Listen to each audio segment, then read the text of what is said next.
Take 59. The Shy lost its way. The Shy lost its identity. There's not enough balance. There's no clear direction. And they just keep adding characters and characters and characters and characters instead of developing storylines for the characters they already have. There's a bunch of unnecessary storylines and there's a bunch of drop storylines that we never got our questions answered for.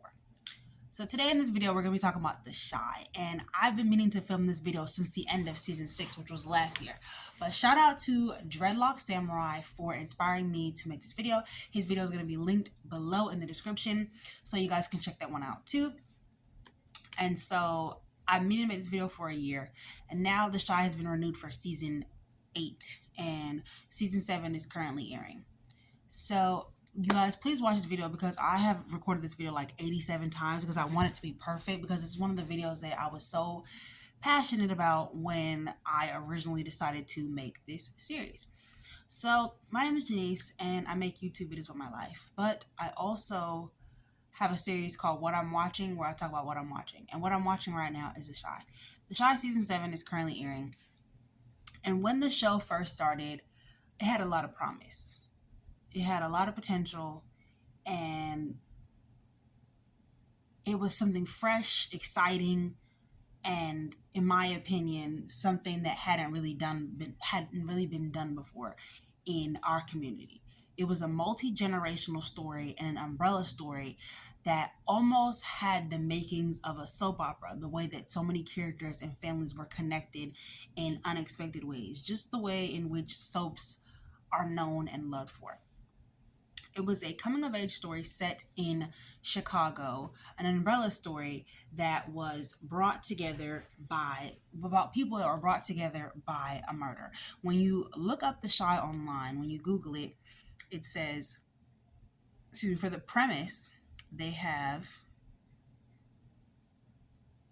The Shy is described as following a fateful turn of events that sends shockwaves through a community on the south side of Chicago and connects the lives of Emmett, Brandon, Ronnie, and Kevin in unexpected ways. So a lot of people like to call those people the core four, which is who the show was about, focusing on different generations and different aspects of people's life in Chicago. Most notably, men's life in Chicago. Because Chicago was known for its violence amongst men and gangs. You know, you had the Black P Stones and the Gangster Disciples and different factions and all of the violence that comes with Chicago and all of the rich history that also comes with Chicago. So we had those four, but we also had another character I'd like to add in to make it the live 5. So I'd like to add in, so we have Brandon, Emmett, Ronnie, Kevin, and Reg, right? So Reg represented the street life, you know, the raw, gritty, rough gang life. Like, he was completely engulfed in his life of crime and he was not stopping. There was no other way for him other than crime, and that's where he was going to do. He was going to run the 63rd Street mob. That's all he wanted. And then you have Brandon. Brandon is a straight-laced guy who's a chef. You know, he's running from his city. He's running from the influences around him. He has a job. He has a car. And he doesn't want to be anything like the boys on the corner. He doesn't want to sell drugs or any of those things. That's the influences and the people around him, but he wants nothing to do with that. He is basically the opposite of what you would consider like the quintessential Chicago person. Ronnie, who is in his late 30s, quite possibly early 40s, who represents a different generation. He is a war veteran who comes home intending to be a hero, but is treated like the villain and becomes an alcoholic in the meantime to numb his pain and PTSD. You have, what's his name? You have Emmett, who's a teenager in high school or just graduated, who's addicted to buying shoes, which most young teenage boys are, but he also has 3 baby mamas and he supports them by working at Sonny's chicken shop, although he doesn't really support them. He just denies them and he chooses his money on shoes. All these characters are brought together. And no, sorry, and Kevin, who is in elementary school going into middle school. All these characters are brought together by the death of Jason Roxborough, who is a basketball player in Chicago and is a star basketball player. And his story reminds me of the story of Benji Wilson, who was another star basketball player in Chicago whose life was cut short by a senseless act of violence with and he wasn't involved in any gang or crime or criminality. It's just it happened and he was in high school on his way to the NBA and much loved by his family and community, much like Jason. If I this is a one take Jake video, y'all. Like, I'm not making no more videos. If this one don't work out, it's done. So we're doing this. So their stories are all brought together, like I said, by the death of Jason. Jason also has a young child or a baby that is born shortly after his death with his girlfriend Shantae. Just like when Benji Wilson dies, he has like a 6-week-old baby who unfortunately passed away a few years ago, and that is so sad. But yeah, his son eventually passed away in a car accident. He was a police officer. So sad. So this sends shockwaves through the town and basically changes the lives of everyone living in the south side of Chicago. Jason Roxborough, though never seen alive in the present, is a central character in the show. Introduced through his death in the pilot episode, his murder set off a chain of events that shaped the show's storylines. Jason was the beloved son of Tracy Roxborough and considered a son figure to Ronnie Davis. He was a star student athlete and well known and respected in his Chicago community. His untimely death deeply impacted those around him, especially his mother Tracy, who was left devastated as Jason was her only child. In her grief, Tracy sends Ronnie on a mission to find Jason's killer. During this search, Ronnie encountered Coogie Johnson, who had stolen Jason's shoes and chain off of his body after finding his dead body on the ground. Although Coogie didn't kill Jason, he became a target when Ronnie recognized the chain he had given to Jason. In a tragic misunderstanding, Ronnie confronted Coogie and in a fit of rage shot and killed him before Coogie had the chance to explain his innocence. This mistake haunted Ronnie and further complicated the search for Jason's real murderer. And this event was witnessed by Kevin, who's a child. So one of my favorite things about The Chi is the fact that these are interconnected umbrella story of all these different characters from different age groups, from different generations, from different walks of life that end up being connected by one murder that affects all of them. Because Jason's murder doesn't just affect his school or his community or his mother.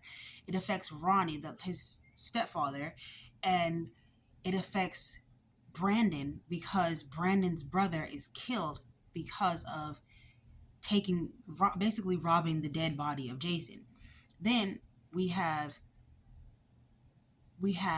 Emmett, who is dating Keisha, whose brother Kevin is the one who witnesses Coogie's murder. And Emmett's mother is also the caretaker to Ronnie's grandmother, Miss Ethel. Shout out to Miss Ethel, I loved her. And then you have Reg, who is a member of the 63rd Street Mob, and Q, which is their leader, ends up being the biological father of Jason Roxborough through Tracy being sold by her father to Q and Q assaulting Tracy and getting her pregnant. So that's how all of the stories end up being connected. So everybody is affected by Jason's murder. And season 1 and season 2 had so much promise. They had a lot of elements to me of The Chi, especially like the murder of, well, we're not going to get into that right now. Not The Chi. Look at me talking about The Chi. A lot of elements of The Wire. A lot of elements of The Wire. All right, so now we're going to go to where The Chi went wrong. So like I said, season 1 and season 2 were very promising. I loved it. I loved the interconnected stories. I liked how real, raw, and gritty it felt. And I liked things like the Arabs running the corner store and having a side deal with Emmett. I loved Ronnie and his jobless friends of different ages because Ronnie's friends seemed to be way younger than he was. I think that Ronnie was supposed to be meant to be younger, but we just supposed to suspend our disbelief that Ronnie is actually like an old man. Right? So Ronnie and his jobless friends of differing ages hanging out. We have police, gang wars, Brandon's weed smoking cousin Hannibal, who lives with a random Asian man. It all felt very authentic and very real and accurate until it wasn't. When season 3 starts, it starts with the kidnapping of Keisha, and there are no longer any cops on the show. And to me, the cops were the adversaries, the bad guys. They were the people that you rooted against. They were the enemy. You know, they were the people trying to catch the characters that we had grown to love and admire over the first 2 seasons. You had Detective Cruz and you had Detective Alice Toussaint or Toussaint, and they were trying to catch Reg and the 63rd Street Mob and Duda and trying to put them all behind bars. But these are all characters that we had grown to love and appreciate and support. Reg for his criminality, but his fairness, heart of gold, and the way that he took care of and looked out for his little brother. And the fact that he was absolutely hilarious, and Reg served as a dramatic plot point, but also a comedic relief in his conversations with Brandon, because they were absolutely hilarious and he never failed to entertain us. Then we have Brandon, who I believe was a huge part of the show, one of the main characters, and one of the people that really tied all the people together. Brandon and Kevin develop a friendship and a brotherhood where Brandon gets to be the big brother that he's always wanted to be. He's no longer in survival mode and trying to stop his mother from being on drugs. He can actually be present and be there for Kevin in a way that maybe he couldn't have been for Coogie, because he was just trying to see a way out of what their life was. And Kevin ends up getting the big brother that he's always needed in Brandon, when he's able to come to him for advice, for wise counsel, for love, for support, and just somebody to hang out with. And those friendships shaped the Shy. Those friendships were an integral part of the Shy, and how the community is just as much a part of the story as any other character and the setting. So when the Shy stopped having its criminality with Reg and the 63rd Street Mob becoming more of a professional organization and less of a street organization with fighting and gangs and criminality and the real raw authentic things that Chicago began to be known for, like I said, the Black Pea Stone disciples and the Black Pea Stones and the Gangster Disciples and all the other Chicago gangs in between, when they let that aspect go, a lot of the authenticity that the show was becoming known for went out the window with it. So then season 3 comes along, and we have the death of Reg, who killed someone in season 2, and to make up for his death, Duda has Reg killed. So Reg is killed in a very The Wire-esque death. Do you guys remember in season 1 of The Wire with season 1 of The Wire where Snoop has her first kill, and she's dressed up with those clips in her hair, she's wearing that motorcycle helmet, the pink leather jacket that's like, you know, midriff showing, and she has on, what do they call it? She has on like some low cut jeans, and she rides up like a girl, like everything's cool, and she shoots the guy, and that is Snoop's first kill. So Reg's death is quite similar, where a girl on a motorcycle drives up and kills him, right? Or at least so we think. And so then Brandon is being positioned by the police to turn against Duda after Duda has invested money into Brandon and Emmett's business. Brandon and Emmett decide to go into business and have a food truck. They're going to have their own restaurant. Emmett can cook because he worked at Sonny's, and Brandon is a chef. And they decide to go into their own business. But that is cut short when he is confronted by the police, and they give him an opportunity to snitch on Duda. And then it is assumed when season 3 starts that Brandon is dead because he was trying to snitch on Duda, and they got to him. Duda got to him before the police could get his testimony. Because of course Brandon didn't want to snitch. And the true story is, you know, Jason Mitchell got kicked off the show for some allegations of like assault. by actual assault by a female cast member accused him of that. So when he dies, he is not replaced. There's a gaping hole in the show where there's a gaping Brandon size hole in the show. And his funeral takes place, his mother leaves town, and that seems to be the end of it for them. You know, he's worried about Greavy, and if he's a good guy, Greavy ends up being a good guy. He's getting his restaurant. Things seem to be on the up and up for such a central character that's the heart of the show, like Brandon. And then Brandon is seemingly killed off. And we have Reg, who also is a huge part of the show. Like I said, brings the entire criminal aspect and the gritty street authenticity of Chicago because the actor Barton Fitzpatrick is from Chicago. He is also killed off as well. And season 3 starts with the kidnapping of Keisha. And the police are gone. So there's no more police, there's no more adversary, there's no more bad guy, there's no more looking over your shoulder. The only bad guy left is Duda, who is an amazing actor, but him being the only bad guy and there being no cops looking at him is unrealistic. And that's where the Shy starts to lose its audience because it loses the authenticity and the realness that the show originally had. You know, the show was supposed to be a true portrayal of what it's like living in the city of Chicago. You know, all of these families are connected, and we don't see that very often anymore these days. Black families all living together, and even though they don't all live together, we have a community of people that love and rely on each other and grow together throughout the first 2 seasons. So the disappearance of the police is explained away with Keisha's kidnapping, saying if you want the police to disappear, let a Black girl go missing. And so Keisha's character goes missing and the police disappear, and we don't see them again for the most of the remaining parts of the season. All right, so the police are cut out, and the defund the police storyline starts. I mean, I understand why they did that, like how they did the story with Keisha. You know, you want cops to disappear, let a Black girl go missing. But it felt like cheap budget cuts because Alice and her son in prison, as well as Detective Cruz, were really promising storylines that I would have liked to see continue to develop. All right, so, and I feel like they should have and could have kept the police presence.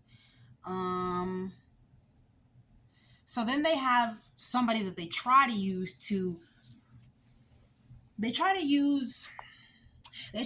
Trig to basically replace Trig to basically replace Reg, right? And Trig is no replacement for Reg. Like, Trig is cool and everything, but he's no replacement for Reg.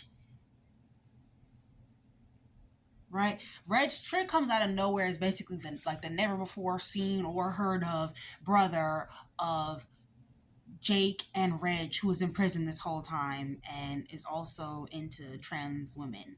And the rumor is that Barton Fitzpatrick was fired because of his resistance to making Reg's character be with a trans person in season 3. And I agree with him because I feel like him being with a trans person made absolutely no sense.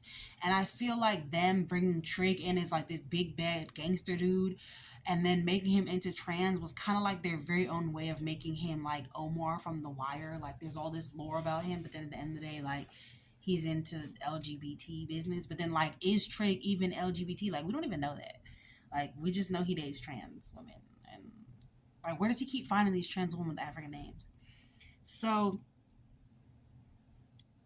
I would have liked, like, Trig is cool, but I would have liked to see Trig come into the storyline with Reg still there, and then Trig having these political aspirations, and Reg still being in the street, and kind of like Jake being torn between those two worlds, and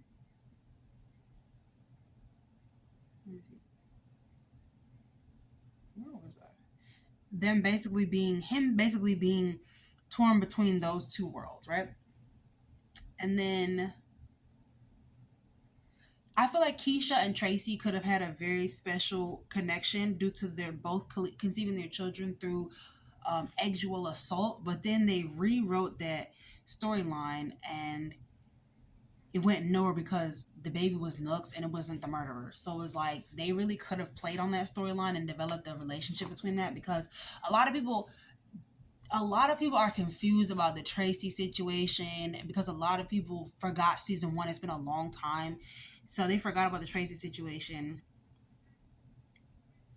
So yeah. Another thing I wanted to mention was the fact that Duda did not kill Jason. A lot of people think Duda killed Jason. He did not kill Jason. A guy named Trife killed Jason. He was like the street lieutenant for the 63rd Street mob, and Q was like the top guy, but Trife was his like second in command. He was the one. Him and that dirty cop, Detective Wallace, were the ones that killed Jason. So a lot of people are like, how did Tracy sleep with Duda and he killed Jason? I hope she knows he killed her son. No, he didn't. He never killed her child.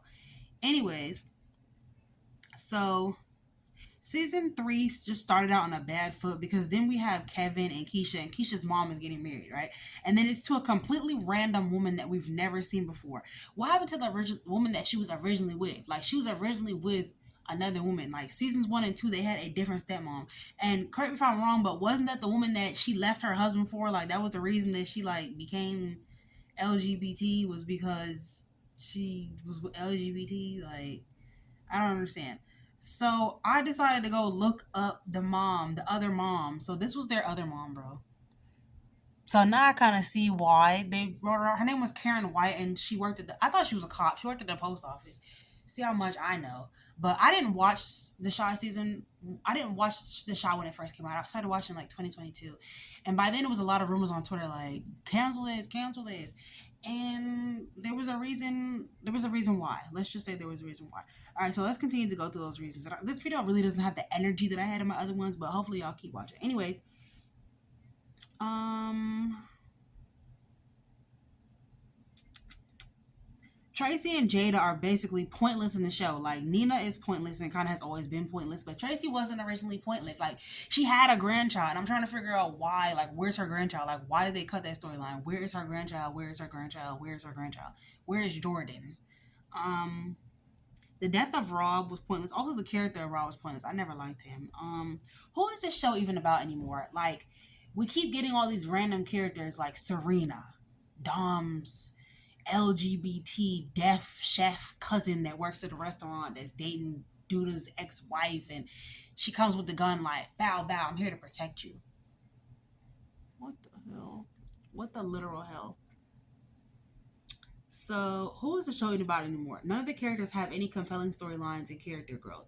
You know, the children were originally the heart of the series, and I really enjoyed, like, well, I don't know if I said it in this particular video, but I really enjoyed the children because they were fun, they were funny, they were figuring out life, they were great little actors, and they were in like that elementary middle school age. And a lot of shows don't focus, no shows really focus on kids in that elementary middle school age, except for if you're thinking about like Degrassi. But no American show has really, well, okay, no American black show has really focused on kids going from like that 6th grade, 7th grade, 8th grade transition. Like, you mostly see high school shows. You don't really see shows about like low-key elementary school kids. And I really liked the kids' storyline. You had Kevin, who was living at home with his mom and her girlfriend and his sister, full of women and tired of them all, and was completely hilarious and wise beyond his years. You had Jake, who was this brother of Reg, who was like the drug dealer, and Jake was torn between going to school and becoming a drug dealer like his brother. One of my favorite scenes is when he's about to drop out of school in like the 6th grade, and they're like, so what are you gonna do? He's like, I don't know, see what's what. And I'm like, I said that all the time now. I don't know, see what's what. Because what the hell were you about to do dropping out of the 6th grade? And then Poppa, the son of the preacher, and his straight-laced ways of always trying to pray for the other kids and lead them down the right path. And he was also really funny. But who's the show about anymore? Like, the teenagers are not even teenagers anymore. They're becoming young adults.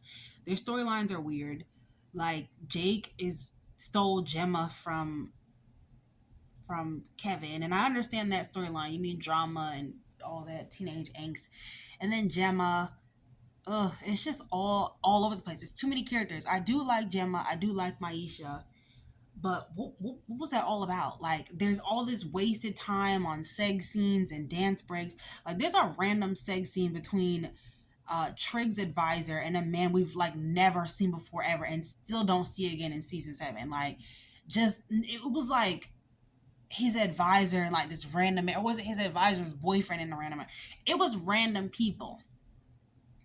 I want to know, why don't they connect the families? Why don't they connect the families? Because where is Sonny? You know, Sonny and Alicia were supposed to be brother and sisters with Q. Q and Sonny were brother and sister.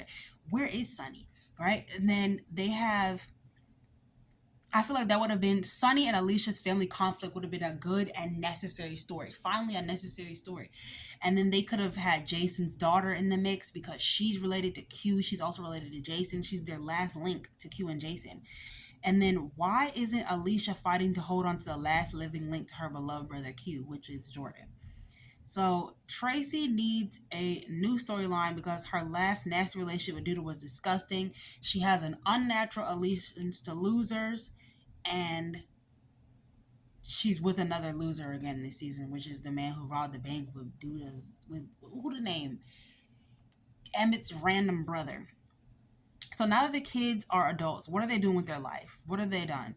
Jake and the pastor's wife, like, what was that for? Who was that for? They meet, they look at each other in the church. They look at each other in church really quick, and then it's just like, oh, they're in bed together. There wasn't even any build up. There was no storyline up to it. It was literally, we look at each other at the church. I follow you on IG. I DM you. I come to your house. We do the bibbity boppity boo, and I'm out the door. And now you're my little baby. You're my little thing. Like, what? Okay, so this is more of a rant.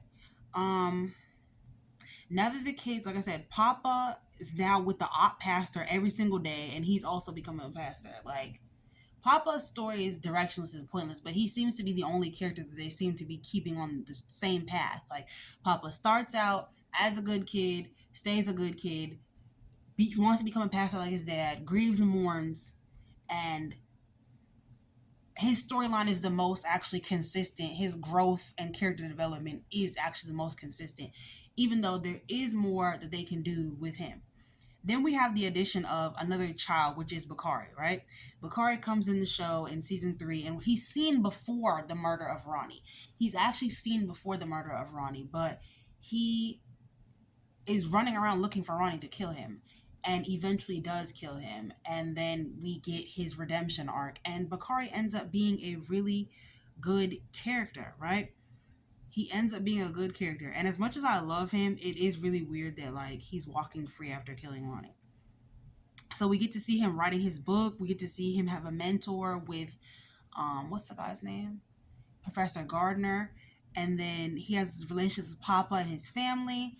And he gets a relationship with with Lene, and we see his character have a lot of growth. He's also another character that has seen continuous, consistent character growth and storyline out of the younger generation. And then Kevin, who becomes a gamer but ultimately ends up leaving the show because he realizes he's on a sinking ship and he's probably really tired. We have, not Rage. We have Jake, who sells t-shirts and sleeps with Jemma and random other girls. Like, what was the point of putting them together if they weren't gonna last? The baby died, and I guess we get to see a young love growing. But Jake seems to care about Jemma, but never fully opens up and gets a softness and vulnerability to him, in which I think would have been integral for the character's growth and maturation. And he doesn't get that, so he's left kind of flying in the wind, flat. And now that Reg is back, he's still flying in the wind and still lost as a character, trying to figure out which way to go, but being influenced by Reg in the same way that he was in seasons 1 and 2, and now being led into a life of crime when he literally is on his way out of that and trying to make a better future for himself with his t-shirt line. We have Bakari, who goes right back to square one, but is now writing his book again. So it seems like he's on a good trajectory. I hope that they don't kill off his character, because his character seemed to be a good character. Yeah, this is gonna be a two-part video because I'm actually really like tired of talking. Um, all the drama seems unnecessary. A lot of the drama seems unnecessary, and like they just keep putting things on top of things without building out stories. I really feel like they should do that. So this is part one.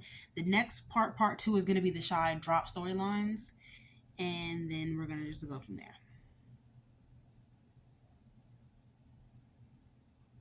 So with that being said, this is the end of my video, I think. Thanks for watching. If you watched this far, I'm so grateful for you. And I don't know if I ended up reading my Bible verse in this video, so I'm going to read my Bible verse because like I said, I'm a one-take Jake, so I'm going to put it in there. So this is come from Acts 14, verse 8, and it says, "In Lystra there sat a man crippled in his feet, who was lame from birth and had never walked. He listened to Paul, and as he was speaking, Paul looked directly at him and saw that he had faith to be healed, and called out, 'Stand up on your feet.' And at that, the man jumped up and began to walk." So this is just part one. Part two is going to be a lot shorter, and we're going to go into lots of different parts of the shy, drop storylines, storylines, unnecessary characters. This is kind of like a rant. Let's just not even call it like the downfall of the shy or where it went wrong. This is just like a rant. This is just like a shy rant. So peace, guys. It's your girl, Janine. Mwah. Thank you so much for watching.